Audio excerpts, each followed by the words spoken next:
Thank you, ma'am. Thank you for the opportunity. On behalf of my party, Telugu Desam, I rise to thank the Honorable President for his address. Ma'am, 2020 has been a very tough year for all of us. The pandemic has tried us in the hardest ways possible. I would like to appreciate the efforts of our Honorable Prime Minister Sri Narendra Modi ji and the government for managing the crisis excellently. Ma'am, I would also like to express my deepest gratitude to the frontline workers and the scientific community of the country who have come out with life-saving breakthroughs at an astounding pace. It is indeed a matter of immense pride to see the efforts of Bharat Biotech for coming out with a made-in-India vaccine, ma'am. Ma'am, I would also like to state that the Genome Valley, where Bharat Biotech has done its wonders, was an initiative of my leader, Nara Chandrababu Naidu, the then Chief Minister of United Andhra Pradesh, whose vision has always been to promote and invest in scientific research to make people's lives better. Ma'am, now I would like to talk about a burning national issue, the farmers' issue, ma'am. Thousands of farmers all over the country are expressing their resent over 3 farm laws since last few months, ma'am.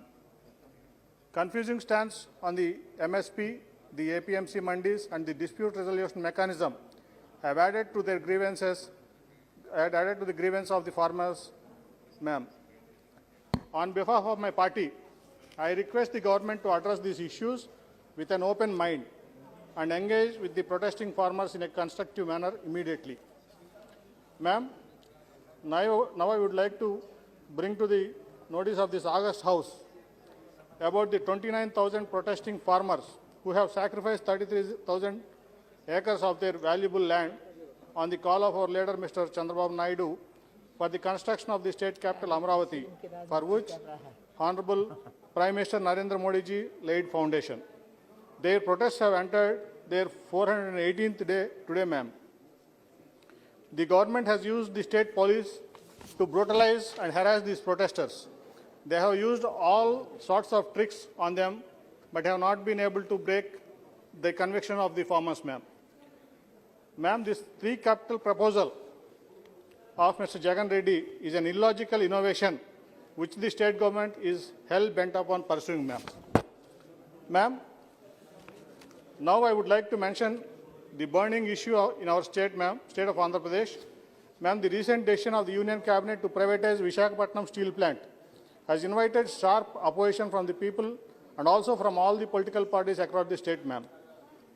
Ma'am, there is a strong Telugu sentiment around Visakhapatnam Steel Plant, which was achieved way back in 1960s through serious protests with a slogan, Vishaka Ukku, Andhrula Hakku, meaning Vishaka Steel is Andhra's right. Ma'am, nearly 32 people died across the state due to the police firing during the protest, and also several farmers belonging to 64 villages sacrificed 22 acres, which presently values more than 1 lakh crore rupees, ma'am. Madam, this Vishaka Steel Plant, which is giving employment to nearly 20,000 people directly and many thousands indirectly, was set up with an investment of 5,000 crores initially, was managing its finances perfectly, ma'am, and never a burden to the central government. In return, it paid over 40,000 crores in the form of taxes since its inception, ma'am. Sir, our Chief Minister remained silent on this issue after writing an eyewash letter to the centre.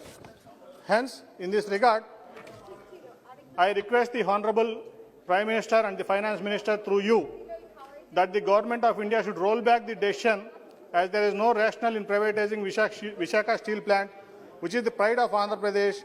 And I also request for the allotment of captive mines for Vishaka Steel Plant, which will help in bringing the plant into profits. Sir, time and again our party has raised issues Andhra Pradesh has been facing since its bifurcation. It is no different this time. The promises of AP Bifurcation Act